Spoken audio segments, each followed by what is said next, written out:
안녕하십니까. 이번 시간에는 1장 총론, 나머지 부분 문제를 풀고 2장 설계화 중인 문제를 보도록 하겠습니다. 먼저 70번 문제. 70번에 보시면 다음 중 압축 공기를 이용해서 인력으로 파는 공법으로 옳은 것은 해놨습니다. 보통 이제 깊은 기초를 팔 때 보통 지하 수량이나 이 수량이 지하수가 많거나 또는 토압이 클 때 일정한 공기, 압축 공기를 가해서 압력을 가해서 수압이나 일반 토압보다 그거 이상 보통 압력을 가해서 우리가 파내려가는 걸 보통 잠암 공법 중에 보통 용기 잠암이죠. 그래서 잠암기초는 개방식 잠암하고 개방식 개념과 그 다음에 용기 잠암 이 두 가지로 나눠지죠. 이 개방식은 오픈 상태에서 대기압 상태에서 파기 때문에 이거는 구조물을 이 무게 가지고 구조물을 설치해서 지하 구조물에서 이제 축조해서 그 무게로 파내려가는 공법이죠. 그래서 지하 구조물을 미리 설치해서 이 부분에 날을 달아가지고 이 자중으로 이렇게 해서 밑에 이렇게 파내려가는 거, 이런 식으로 해서 여기 살짝 파내려가는 이것은 개방식 잠암이고, 용기 잠암은 안에 공기압을 가해서 압축 공기를 해서 압력을 가해서 파내려가는 공법이죠. 그래서 지하 수량이 많을 때 쓰는 것이 용기 잠암이었습니다. 그래서 간략히 알아두시고, 그런데 너무 많은 이거는 그래서 이 압력을 강화하다 보니까 저거하고 비슷한 병이 생깁니다. 우리가 물에 잠수하면 잠수병 걸리다시피 이것도 약간의 그런 병이 좀 있다라고 보시면 됩니다. 그 다음에 풀 문제는 76번에 이 지중보 역할에 대한 다음 상 중 가장 적당한 건 했습니다. 지중보는 기초보로 하겠습니다. 그래서 이 지중보의 역할적인 측면은 주각을 고정 상태로 만들어주는 거죠. 지중보가 보통 이 역할적인 측면은 이 주각을 고정 상태로 해줍니다. 주각을 이 고정 상태로 해서 고정 상태로 하기 때문에 기둥의 이동 방지를 해주죠. 기둥의 이동 방지를 해주고 그럼으로써 얘가 힘 모멘트 부담을 해줘요. 힘 모멘트를 이 지중보가 부담해줘. 힘 모멘트를 부담해줌으로써 이런 편심 기초를 방지할 수가 있죠. 편심이 생기는 것을 기초 방지를 우리가 할 수 있는 게 되면서 부동치마 방지를 해줍니다. 부동치마 방지 개념상 우리가 됩니다. 지중보. 그래서 그 개념 알아두시고, 그래서 4번 개념이 되죠. 주각을 서로 연결해서 주각을 고정해서 부동치마 방지하는 역할을 지중보가 하는 역할이라고 보시면 됩니다. 그거 봐두시고, 그 다음에 1번에 보시면 안밀해서 강도를 증가하는 안밀하는 방법은 여러 가지가 있죠. 집안 타지기 방법에 해당되어 있죠. 바이브로 플로테이션 공법이라든지 이런 것이 해당이 될 겁니다. 아니면 제하공법, 하중을 미리 가는 제하공법 이런 것이 거기에 해당이 될 겁니다. 그리고 77번 문제 보시면 기초 말뚝에 관한 다음 설명 중 우리가 틀린 것은 해가지고 나왔습니다. 그러면 1번에 철근 콘크리트 말뚝은 현장에서 제작에 양상했을 수도 있죠. 현장에서 바로 할 수도 있고, 그 다음에 두 번째 마찰 말뚝은 한 곳에 많이 한 곳에 너무 많이 박으면 마찰력이 한도가 있죠. 그래서 중첩되기 때문에 일정 간격을 두면서 많이 박는 게 좋지, 한 곳에 너무 많이 때려 박는 것은 좋지 않습니다. 그리고 사질토에 마찰 말뚝을 박아서는 아니 된다. 이거는 아니죠. 마찰 말뚝을 쓸 수 있습니다. 그래서 우리가 보통 이 말뚝은, 이 마찰 말뚝은 연약 지반에 박을 수 있죠. 마찰 말뚝은. 그래서 마찰 말뚝은 뭐 점토라든지 이런 시리트라든지 이런 사질토와 같은 이런 연약 지반에 박습니다. 연약층에. 연약지기보다 이런 연약 지반에 우리가 박으시면 되고, 이때 가장 효과가 좋은 지반이 점토일 뿐이고, 사질토에도 박을 수 있죠. 다 할 수 있습니다. 연약 지반에 우리가 사용을 하면 됩니다. 연약 지반에 사용한다. 근데 가장 마찰 말뚝이 효과가 좋은 지반이 점토 지반일 뿐이고요. 사질토에도 박습니다. 그래서 봐두시면 되겠고, 그래서 77번은 아마 답이 잘못 달린 것 같습니다. 수정을 해 주십시오.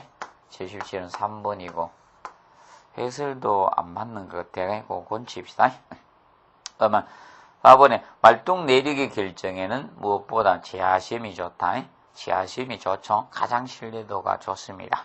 그래서 보통 이런 기성 콘크리트라든지 기성 콘크리트 말뚝이나 아니면 이런 우리가 이런 강제 말뚝과 같은 강제 말뚝이 있다.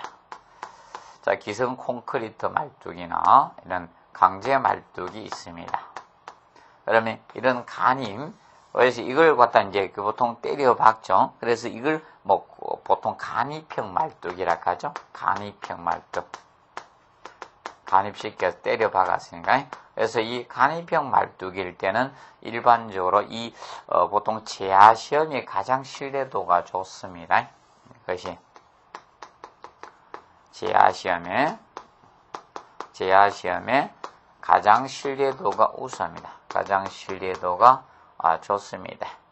신뢰도가 우수하죠. 자, 그래서 기술사 문제에서도 출제가 됐었죠. 그래서 간략히 정리를 해 두시고요. 그래서 이거는 3번으로 수정을 해 주시고요. 해설도 요거 됩니다. 봐두시면 되겠습니다. 자, 그 다음에 81번 문제 보시면, 기초 형식의 선정 시 고려할 사항 중, 우리가 틀린 것은 해가지고 나왔습니다. 1번에 구조 성능이나 시공성, 경쟁성 등을 검토해서 합리적으로 기초 형식을 선정해야 됩니다. 어느 하나만 가지고 선정할 수는 없고, 그걸 선정해 주시고, 그 다음에 2번에 기초는 상부 구조의 규모나 형상, 구조, 강성을 함께 고려해야 되고, 대지 상황이나 집안의 조건에 적합해야 되겠죠. 유연 장애가 생기지 않도록 우리가 해주시면 됩니다. 그리고 3번에 기초 형식이 선정 시 부지 주변에 미치는 영향도, 그래서 자기 대지만 생각하지 말고 주변 대지 상황도 고려하라는 겁니다. 그리고 장내 인접 대지에 건설되는 기초도 구조물 이런 것도 함께 장내도 고려해 주는 것이 바람직합니다. 그리고 동일 구조물에서 기초에서는 가능한 이종 형식을 병용한다. 그래서 일반적으로 동일 건물에서는 이종 형식 기초를 쓰면 안 됩니다. 동일 건축물에서 기본 원칙은 이거죠. 동일 건물에서 원칙은 이런 거 해서는 안 됩니다. 이종 형식 기초. 이종 형식 기초를 하지 않도록 하는 게 좋습니다. 그리고 이질 지정의 종류가 다른 것도 안 하는 게 좋습니다. 그리고 이겁니다. 말뚝을 혼용하지 않도록 하는 것도 좋고요. 말뚝을 혼용하지 않도록 하셔야 됩니다. 기본 원칙은 동일 집안에서 하나의 건축물, 동일 건축물에서는 이것이 기본으로 간다는 점 우리가 알아두시고요. 그 다음에 83번 보시면, 말뚝 기초 설계 시 고려사항으로 옳지 않는 것은 해가지고 나왔습니다. 첫째, 말뚝은, 그래서 이 말뚝 기초를 설계할 때, 이 말뚝 지정을 박아준 게 말뚝 기초의 개념이 되겠죠. 그래서 1번에 말뚝은 시공상 지장이 없고 신뢰 많은 내력이 있는 것을 우리가 선택해야 됩니다. 그 건물에 어느 정도 맞는 걸 선택해야지 무조건 선택해서는 안 되고요. 그 다음에 2번에 말뚝 기초 허용 지점, 말뚝의 지지라고 특별히 검토에는 기초반 저면의 지지는 고려하지 않는다. 그래서 2번은 정확히 알아두시고요. 그래서 이 개념이죠. 지금 현재 자 기초판이 있을 때, 자 말뚝을 박았습니다. 말뚝을 박았어요. 그러면 자 여기 뭐 지지 말뚝을 했다 가정합시다. 그러면 지금 현재 여기에 사실 말뚝의 지지력이 있을 거고, 말뚝의 지지력이 있고, 자 기초판 저면에 지반 지지력도 실제적으로 있다는 거죠.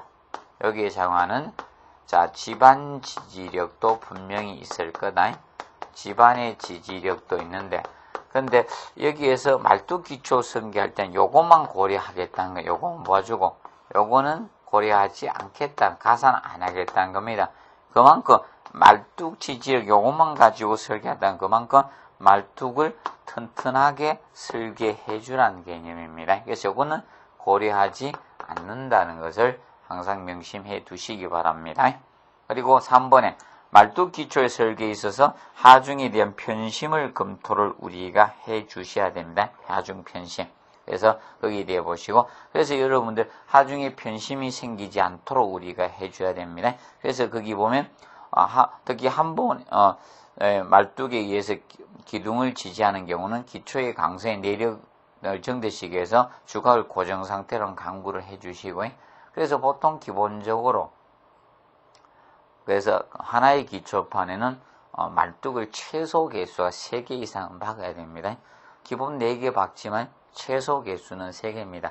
2개가 박아놓으면 간혹가다 편심이 생길 수가 있습니다. 잘못되면. 그래서 자전거도 2발 자전거는 지지대 없으면 넘어가죠. 그런데 3발 자전거는 안 넘어가죠. 그래서 최소 개수는 3개가 되어주시면 되고, 동일 구조물에서 지지말뚝 마초를 혼용해서는 안 됩니다. 그리고 타입말뚝, 메인말뚝, 현장 콘크리트 말뚝 혼용은 제중에 다른 말뚝 겸용성이 없다라고 해서 되죠. 무조건 하면 안 돼요. 자, 쉽게 말뚝은 혼용하지 마라. 어떤 것든. 그래서 기본 원칙은 말뚝은 혼용하지 않도록 하는 것을 기본으로 잡고 있다는 점 우리가 알아두시기 바랍니다. 그 부분에 대해서 자 정리를 했습니다. 말뚝 부분 했고요. 그 다음에 저 89번 문제 보시면 89번 문제 폐당 강간 말뚝을 탓할 때 그 중심 간격은 말뚝 머리 지름에 얼마 이상으로 한, 그래서 이제 말뚝 간격에 대해서 물었습니다. 자, 그러면 보통 기본적으로 우리가 알아두실 때는 저걸 정리를 해 주시면 됩니다. 보통 강제 말뚝의 경우는 2배 이상 또는 750mm 이상으로 우리가 하지만, 그래서 75cm 이상으로 합니다. 근데 이 폐당 강간 말뚝의 경우는 2.5배로 잡고 있습니다. 그래서 일반적으로 강제 말뚝은 기본 2배 이상이 되지만 폐당 강간의 경우는 2.5배 이상 75cm가 됩니다. 그 점 조금 주의해서 문제 풀어주도록 해주시면 되겠습니다. 봐두시고, 그 다음에 2장 설계화 중에 자 문제에 대해서 다뤄보도록 하겠습니다. 설계화 중 부분의 문제는 자 1번에 보시면 실전 다지기 1번 문제 보시면 자 경량 칸막이 벽이란 하중이 얼마 이하인 가동식 벽체를 말하는 건 이하니까 가벼운 거죠. 그러면 이제 주의할 것이 그 1번 지문에 0.5kg 유톤퍼제곱미터는 자 저기 0.5였죠. 적설하중 지상 적설하중의 최소값이 0.5kg 유톤퍼제곱미터였죠. 그래서 그거 혼돈하면 안 됩니다. 여기서 경량 칸막이는 1kg 유톤퍼제곱미터가 됩니다. 그래서 둘이 혼돈하지 않도록 좀 주의해서 해주시고요. 그래서 0.5kg 유톤은 자 잡고 있는 것은 그거에 따른 지상의 적설하중의 최소값이 0.5kg 유톤이었고, 그래서 경량 칸막이에서는 1kg 유톤/제곱미터 이하가 되어 주시면 됩니다. 그리고 2번 문제 다음 용어 설명 중 옳지 않는 것. 자, 요 용어는 하중에 대한 용어만 가지고 온 게 아니라, 저 뒤에, 자, 부록편에 보시면, 부록에서 구조, 자, 여러분들, 부록편에 보시면, 건축 구조 기준이 있습니다. 그 분야에, 자, 콘크리트 구조의 용어 부분을 같이 가져와서 이렇게 문제를 만든 문제입니다. 그래서, 그 분야 보시면 먼저 1번 사용하중이죠. 사용하중은 고정하중에다가 자, 이 건물에 뼈대인 고정하중과 라이브로 된 하라중과 같이 이 기준에 나는 각종 하중으로서 하중 계수를 자, 곱하지 않는 하중이 보통 사용하중이죠. 그래서 사용하중을 그래서 하중 계수를 곱한 하중이다 해서 틀렸죠. 그래서 사용하중을 다른 말로 사용하중을 보통 작용하중이라고 칭합니다. 작용하중 또는 사용하중 이렇게 칭합니다. 그래서 이거는 하중 계수를 곱하지 않는 개념이라는 점 우리가 알아두시고요. 그 다음에 2번 설계하중은 그렇게도 이해하고 보통 부재를 설계할 때 적용되는 계수하중을 우리가 자, 거치면 그래서 일반적으로 간단히 보시면 되겠고요. 그 다음에 하중계수, 하중의 공칭값과 설계하중 사이의 불가편 차이 및 하중을 작용 외력으로 변환시키는데 해석상 불확실성이나 환경작용 등의 자, 변동을 고려하기 위한 안전계수를 보통 하중계수라고 해요. 그래서 이 그래서 사용하중은 하중계수를 곱하지 아니한 거라는 점 꼭 같이 정리를 해 놓으시기 바랍니다. 그리고 그 3번 문제 다음 구조부재 설계법의 종류가 아닌 것. 그래서 이 구조부재 설계법의 종류는 세 가지죠. 허용 응력 설계법하고 허용 강도 설계법 또는 강도 설계법 또는 한계 상태 설계법이 세 가지예요. 그래서 하중 계수법은 구조부재 설계의 종류는 아닙니다. 그리고 4번 문제 보시면 자, 구조 설계 단계에서 구조 계획의 기준 중 틀린 것은 해가 나왔습니다. 1번에 건축물 및 공작물의 구조 계획에서 건축물 및 공작물의 용도나 사용 재료 및 강도, 집안 특성, 하중 조건, 구조 형식, 장래의 정축 여부라든지 용도 변경이나 리모델링이 가능성을 우리가 고려를 해 주셔야 됩니다. 그리고 2번에 보시면 기둥과 보의 배치는 건물 평면 계획과 잘 조화되도록 특히 이제 보충을 결정할 때 체크하시고 보충을 결정할 때는 기둥 간격 외에 청고와 설비 계획도 함께 고려를 해 주셔야 됩니다. 자, 이 보충이 자꾸 커지면 문제가 이 청고가 자꾸 높아질 수밖에 없습니다. 청고가.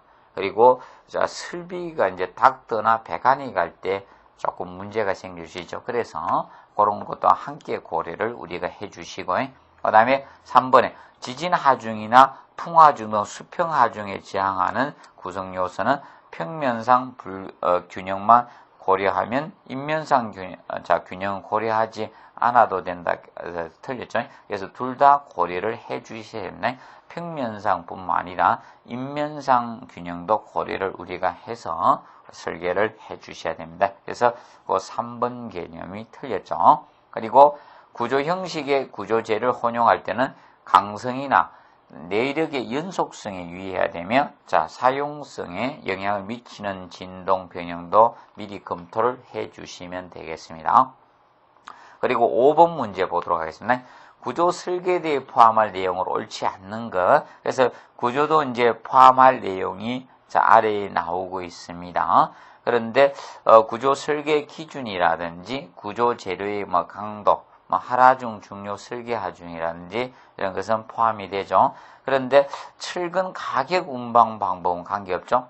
철근 규격이라든지 철근 위치, 설치 위치라든지 아니면 철근의 정착길이나 또는 이용 길이 이런 부분에 대해서는 구조 설계도에 포함될 내용이 맞지만 그래서 철근의 가격이 얼마냐 가격 알아가면 뭐 하려고 구조 설계도에서 그래서 구조 설계도에 포함될 내용은 뭐 그런 것은 해당이 되지 않습니다. 보시고 그다음 이제 9번 문제 풀어두시고 바람의 난류에 인해서 발생되는 구조물의 동적 거동 성분을 나타내는 것은 평균 변이에 대한 최대 변이 비를 통계적으로 나타내는 것을 우리가 가스트 영향계수라고 하죠. 그래서 이 가스트 계수에 대해서 정리를 해 놓으시기 바랍니다. 그리고 10번 문제. 다음 기본 풍속에 대한 기술을 한 것이다. 자, A, B에 들어갈 말로 옳은 것은 해가지고 나왔습니다.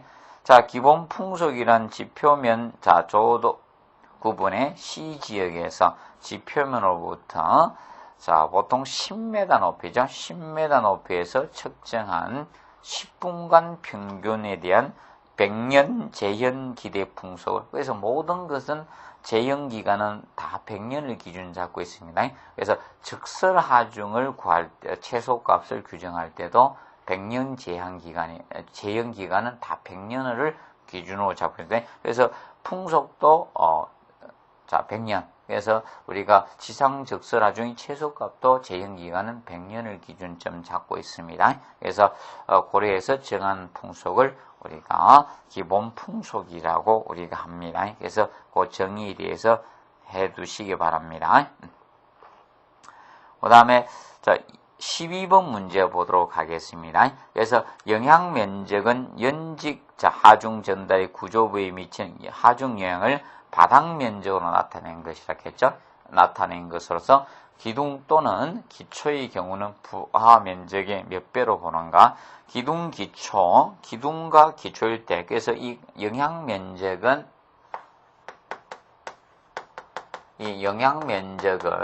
그 부재에 따라 차이가 있었습니다. 영향 면적은. 그래서 이 기둥, 기초의 경우는 그래서 4배죠. 모르시면 그냥 이렇게 하면 되죠. 기자로가 되니까 기사죠. 기사. 그래서 자, 영향 면적은 4배로 봐주시고, 그 다음에 이제 일반적으로 이제 그 부재마다 되는데, 이제 수평 부재인 보의 경우. 자, 보는 이거의 절반 2배로 봐주면 되죠. 보는 2배입니다. 보는 2배로 봐주고, 자, 캔틸레버, 일병 고정인 캔틸레버의 경우. 캔틸레버. 그래서 이 캔틸레버는 우리가 영향 면적을 갖다 단순 합순하면 됩니다. 영향 면적을. 이 경우는 영향 면적을 갖다가 단순 그냥 몇 배로 하는 게 아니라 단순 합산하면 됩니다. 얘는 합산하면 되고, 그래서 수평부재는 2배, 기둥과 기초는 4배로 보고 있다는 점 우리가 정리해 놓으시기 바랍니다. 그 다음에 13번 문제 보시면 이중골조 방식이라 나왔습니다. 행력에 얼마 이상을 부담하는 연성 모멘트 골조가 전단벽이나 가세골조와 조합되어 있는 구조 형식이죠. 그래서 이때 그 커버하는 면적은 이중골조 방식 행력의 25% 이상을 부담하는 연성 모멘트 골조가 전담의 가세골조에 조합하는 형식입니다. 25% 개념이죠. 간략히 알아두시고요. 자, 그 다음에 16번 문제 보시면 다음 하중의 조합의 기술 중 틀린 것해가 나왔습니다. 먼저 고정하중. 자, 고정하중은 건축물 공작물의 구조체 자체의 무게죠. 자체의 무게고, 구조물의 존재 기간 중에 지속적으로 구조물을 계속 작용하는 뭐다? 수직하중이죠. 수직하중이 고정하중 개념이 됩니다. 그래서 1번에 그래서 이 고정하중, 그래서 고정하중을 그래서 데드로드 사중이라고도 칭하죠. 사중. 그래서 이거는 보통 철거나 해체하지 않는 이상 보통 불변하중으로 봐주고 있죠.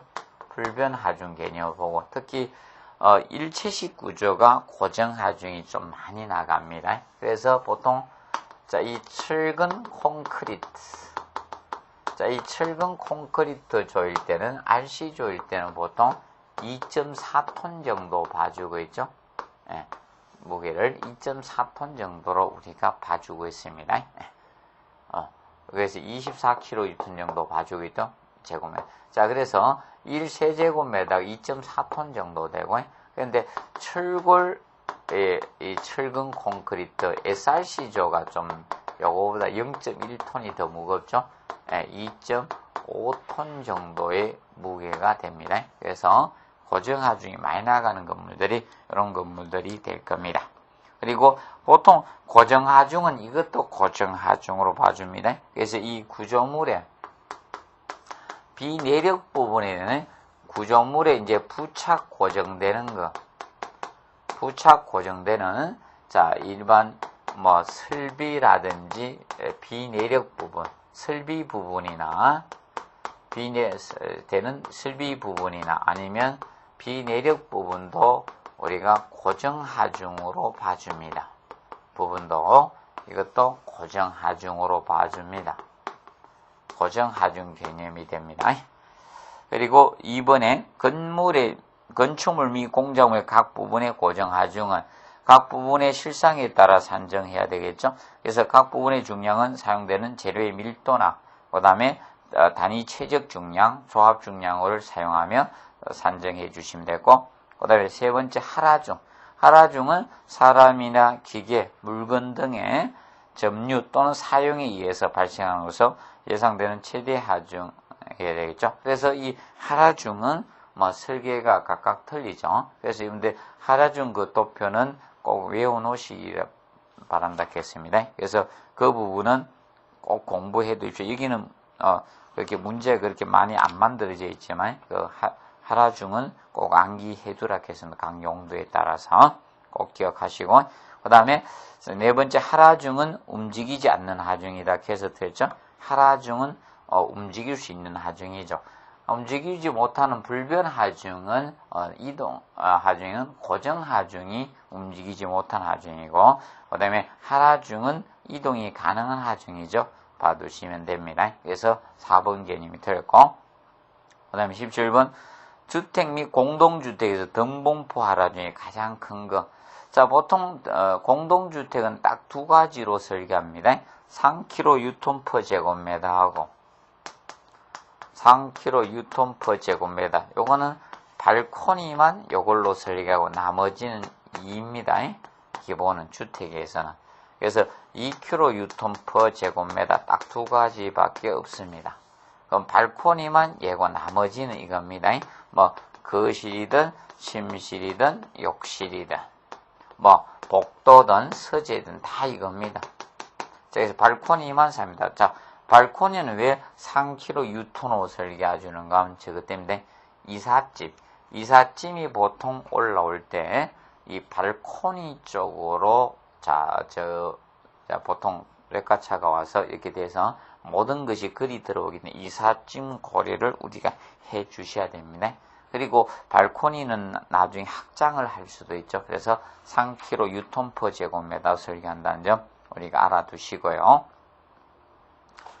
그 다음에 18번 문제 풀어두시고, 병원의 수술 시 병실과 일반 사무실의 집중하중이 10kg 유톤자일 때 얼마나 하중 접촉면이 등분포하는 것으로 가정하는가에 대해서 해놨습니다.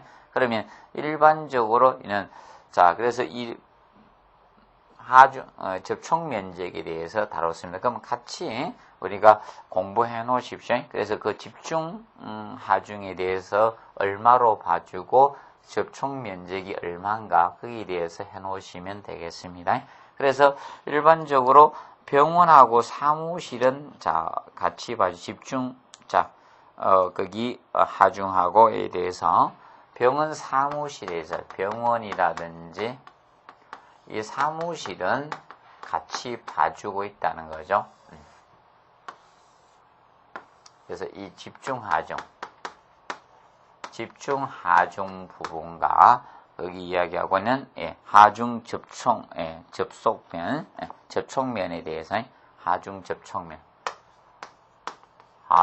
이 접촉면, 여기에 대해서 보시면, 그래서 여기는 병원이나 사무실은 동일합니다. 병원, 사무실은 집중하중이 10kg 유톤으로 봤을 때 이때 하중 접촉면은 0.75m, 0.75죠. 0.75m 곱하기 0.75m로 봐주고 있습니다. 병원 사무실의 경우는 이렇게 봐줍니다. 근데 일반적으로 이제 이 학교라든지 또는 이런 도서관 이런 것은 약간 차이가 있죠. 학교나 또는 판매장, 도서관의 경우는 이걸로 봐줍니다. 학교나 이런 도서관이라든지 학교나 도서관 또는 일반 판매장 같은 거, 판매자 이런 경우는 집중 하라중은 5kg 유턴으로 봐줍니다. 집중 하라중은 5kg 유턴. 이 경우는 5kg 유턴으로 봐주면서 이때 하중 접촉 면적은 같아집니다. 0.75.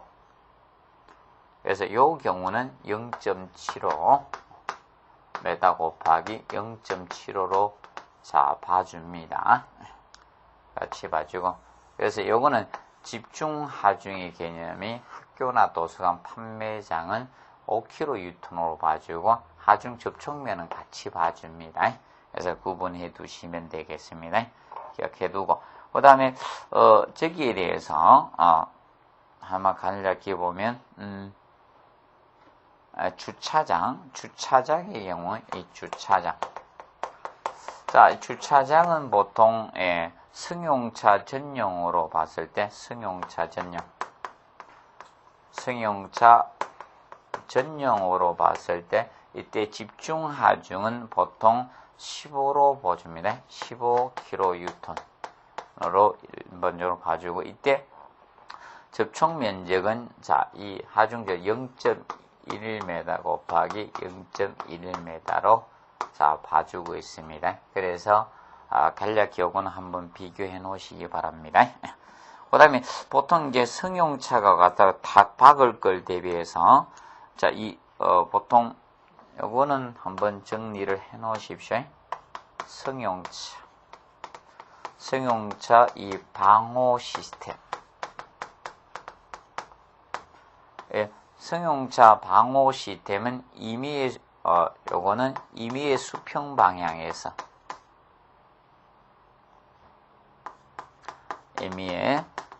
수평 방향. 그래서 수평 방향으로 보통 일반적으로 30kg 유턴입니다. 30kg 유턴에 보통 집중하중. 여기에 우리가 저항하도록 우리가 설계를 해야 됩니다. 그래서 임의의 수평 방향으로 약 30kg 유턴이 집중하중에 일반적으로 이 저항할 수 있게 설계를 해 주셔야 됩니다. 그래서 알아둘 건 요거는 수평 방향입니다. 수평 방향으로. 그래서 승용차가 충돌을 할 수 있기 때문에 30kg 유턴에 집중하중에 저항하도록 설계하는 게 승용차 방호 시스템입니다. 그래서 이 부분 한번 정리를 해 놓으시기 바랍니다. 그 다음에 19번에 보시면 하라중 저강계수에 우리가 제한사항으로 틀린 것 해가 나왔습니다. 그래서 이거는 여러분들이 알아두실 것이 거기 1번에 한 계층을 지지하는 부재의 저강계수는 0.5 이상이고 두 계층 이상을 지지하는 부재의 경우 저강계수는 0.4 이상으로 우리가 해주시면 됩니다. 그리고 5kg 유턴/per 제곱미터를 초과하는 하라중을 저감할 수는 없습니다. 없으나 두 계층 이상을 지지하는 부재의 저항계수는 0.8까지 적용할 수 있고, 그리고 하라중 5kg 유턴 이하일 때는 주의할 것이 공중 집회 용도에 대해서는 하라중을 저감할 수가 없습니다. 5kg 유턴/per 제곱미터 이하에는. 그럼 보통 초과는 하라중 저감할 수 없습니다. 그런데 일반적으로 5kg 유턴/per 제곱미터 이하일 때는 가능하지만 공중 집회 용도, 많은 사람들이 이렇게 집회하는 용도로 사용된 것은 저감할 수 없다는 걸 기억을 해두시고, 그 다음에 일방향 슬래브의 영향 면적은 슬래브 경관 슬래브 폭을 더하는 것이 아니고 곱해서 산정해야 되겠죠. 곱해서 산정해주고, 이때 슬래브 폭은 슬래브 경관에 보통 1.5배 이하로 한다는 점 우리가 알아두시면 되겠습니다. 그리고 20번 문제 보시면 건물 내부에 설치한 높이 2.8m의 각종 내벽은 벽면의 직각방으로 작용하는 얼마 이상의 등분포 하중에 대해서 안전하도록 설계해야 하는가? 다만 이동성 칸막이, 경량 칸막이는 아니다 해놨죠. 그러면 요거 이제 기준은 우리가 잡는 것이 보통 1.8m 이상 될 때죠. 건축 내부에 설치한 높이가 내벽이 1.8m 이상 됐을 때 일정 정도를 우리가 이 안전하도록 설계를 하게 되는데, 그때 그거는 0.25kNm/제곱미터죠. 0.25kg. 그래서 우리가 이 0.25kg 이제 일정 정도 우리가 하는 거에 대해서 아까 경량 칸막이에 대해서 최소한 그 기준을 잡을 때는 1이었죠. 1kNm/제곱미터고. 근데 여기에서는 지금 이제 등분포 하중에 안전하도록 설계하는 그 기준은 바로 0.25입니다. 0.25kNm/제곱미터가 된다는 점, 그거 구분 좀 해두시고요. 그리고 지상 적설하는 최소값은 0.5kNm/제곱미터. 요거하고 요 세 가지는 좀 구분 좀 해두시기 바랍니다. 그리고 21번에 설계용 지붕 적설 하중 계산 시 지상 적설 하중의 기본값을 기준으로 한다. 이때 고려할 사항이 아닌 것 해가지고 나왔습니다. 고려할 사항. 그러면 이 지붕 적설 하중은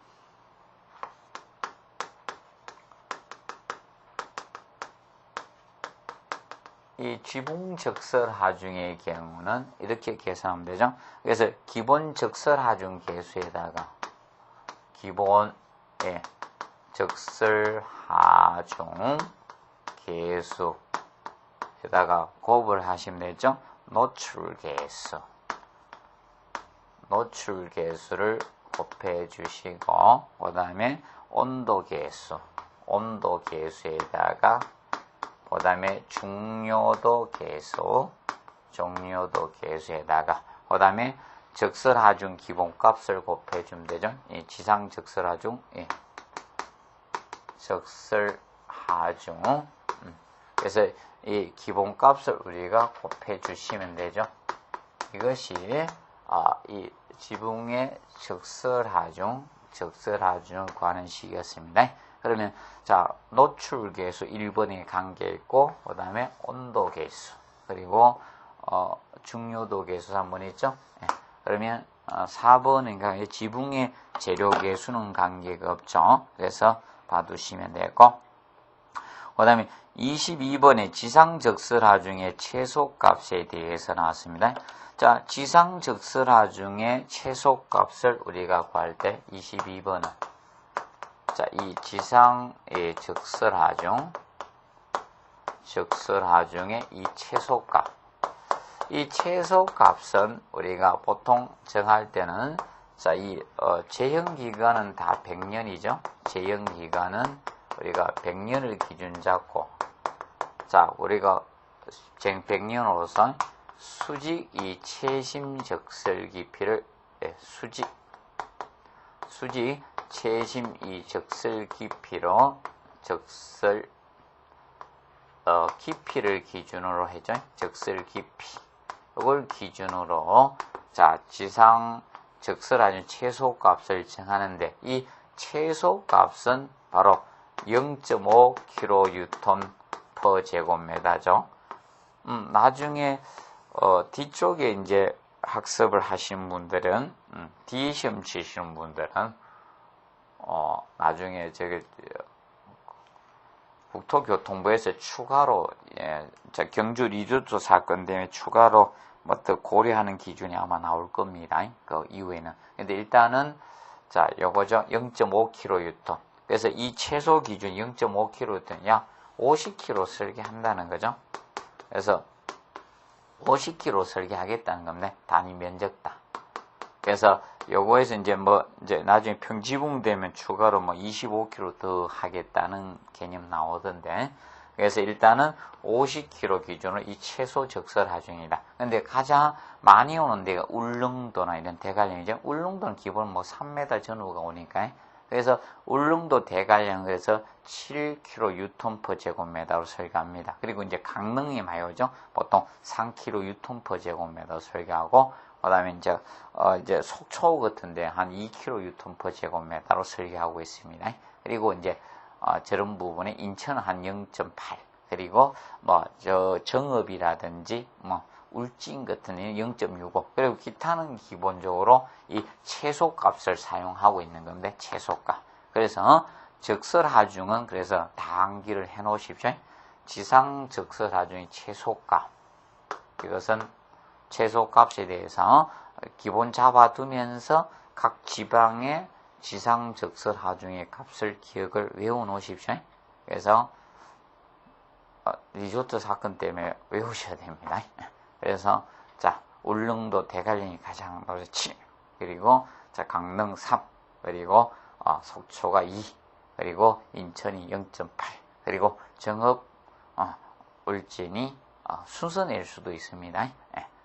그래서 0.65, 그리고 기타 지방은 0.5로 설계를 해주시면 됩니다.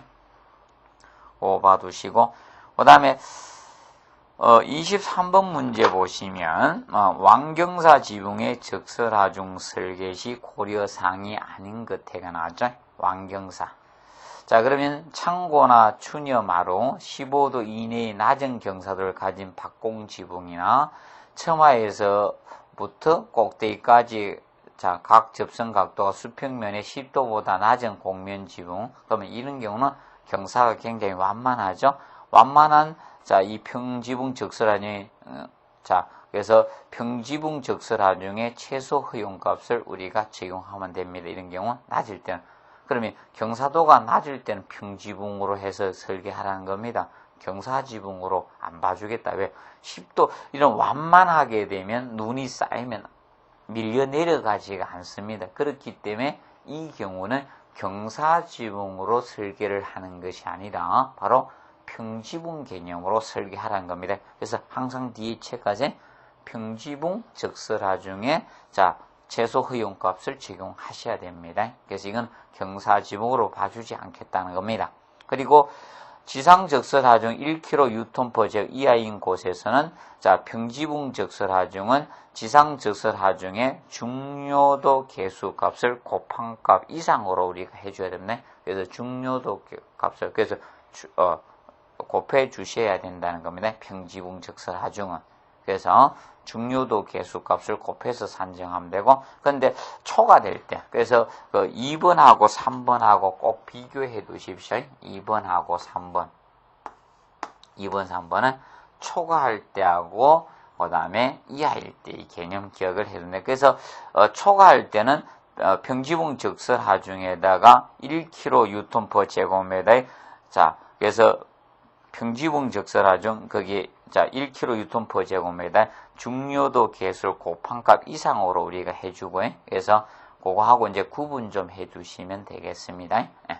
그러면 일반 지상 적설하중에 중요도에 곱한 값 이상 해주면 되고 1kNm/제곱미터 이하일 때는. 그런데 1kNm/제곱미터 초과가 되면 1kNm/제곱미터 거기에다가 중요도 계수를 곱한 값 이상으로 합니다. 그래서 그 구분 좀 해두시기 바랍니다. 그리고 네 번째, 자, 적설하중에 대해서는 하라중의 감소값을 자, 우리가 이동하중에 대한 감소를 고려해야 한다 해서 됐죠. 이거는 고려하지 않습니다. 적설하중에 대해서는 하라중 감소를 고려하지 않습니다. 그래서 누는 고려하지 않는다는 점을 우리가 알아두시고요.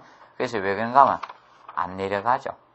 그래서 이 왕경사 지붕이기 때문에 내려가지 않는다는 겁니다. 그래서 이동하중, 하라중 감소를 거기에 대한 고려하지 않는다는 거. 자, 감소는 고려를 안 합니다. 그대로 다 봐준다는 점 알아두시고. 그래서 그 24번 문제가 이겁니다. 이미 눈이 쌓여있는, 24번 문제 보시면 이미 눈이 쌓여있는 지붕에 호우가 쏟아지는 경우, 눈과 비가 혼합하중이 될 때 추가 하중을 고려를 해 주셔야 됩니다. 그래서 왜 그런가 하면 보통 눈은 보통 기본적으로 이 함수량의 수분 함유량에 따라서 틀려지는데 기본적으로 일반적으로 눈에 아주 함수량이 적을 때는 보통 한 10% 정도밖에 안 봐줍니다.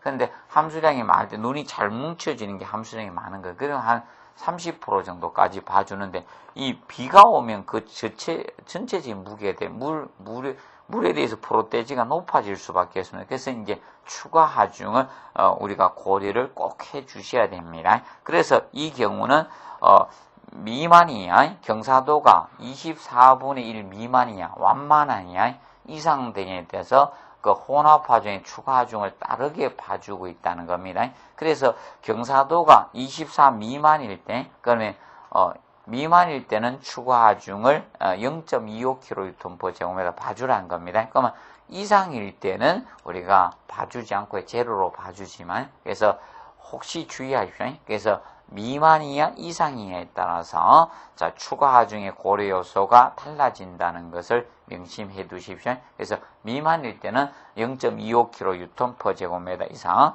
우리가 추가 하중을 우리가 봐두셔야 된다는 점 기억을 해 두시고요.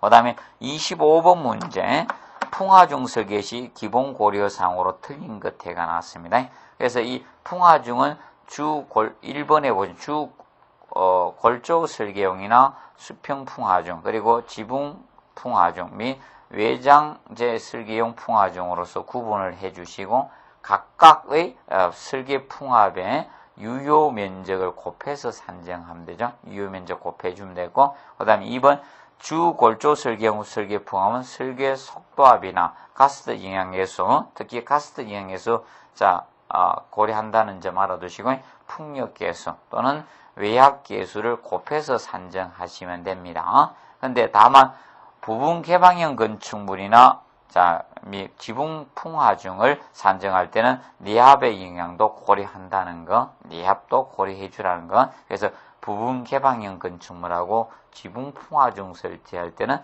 내압도 고려한다는 점 우리가 알아두시기 바랍니다.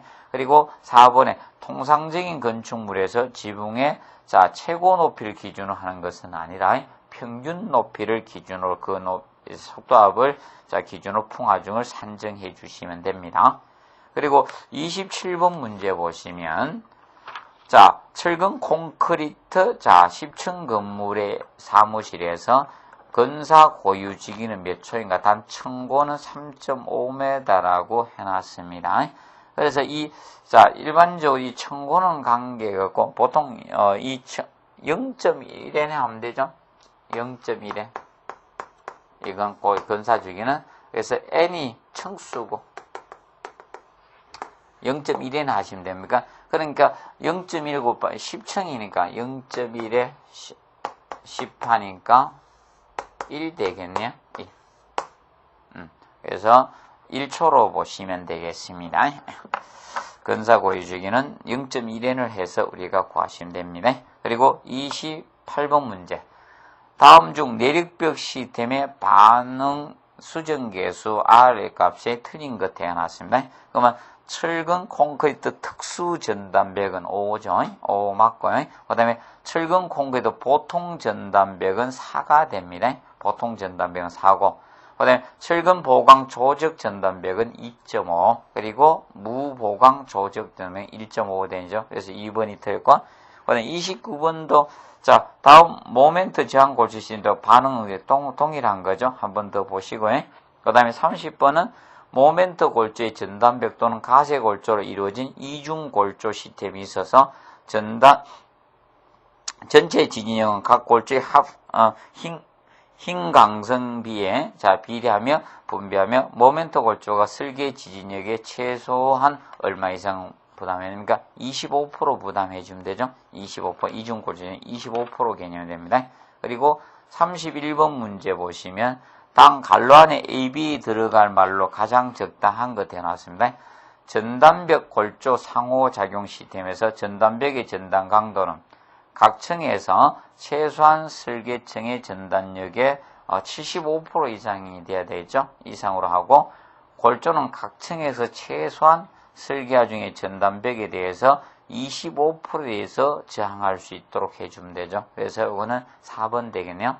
그 다음에 32번 문제 보시면 다음 내진 설계 시 동적 해석법의 해석법의 해석법이 아닌 것.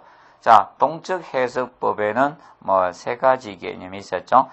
응답 스펙트럼 해석법하고 선형 시간 이력 해석법과 비선형 시간 이력 해석법 이 세 가지가 있고요. 근데 그 모드 형상 벡터법은요. 응백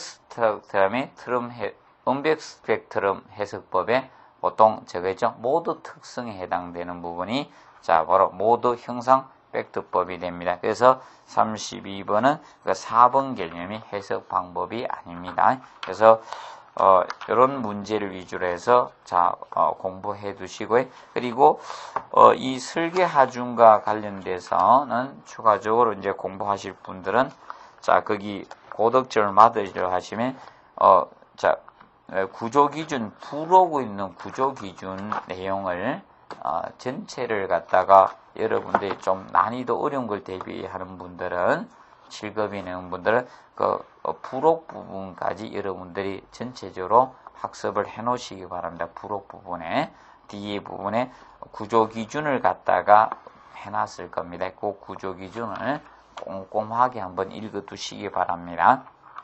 그래서 이번 시간은 여기서 마무리하고 다음 시간은 3장 조적식 구조 부분에 문제를 풀도록 하겠습니다. 수고하셨습니다.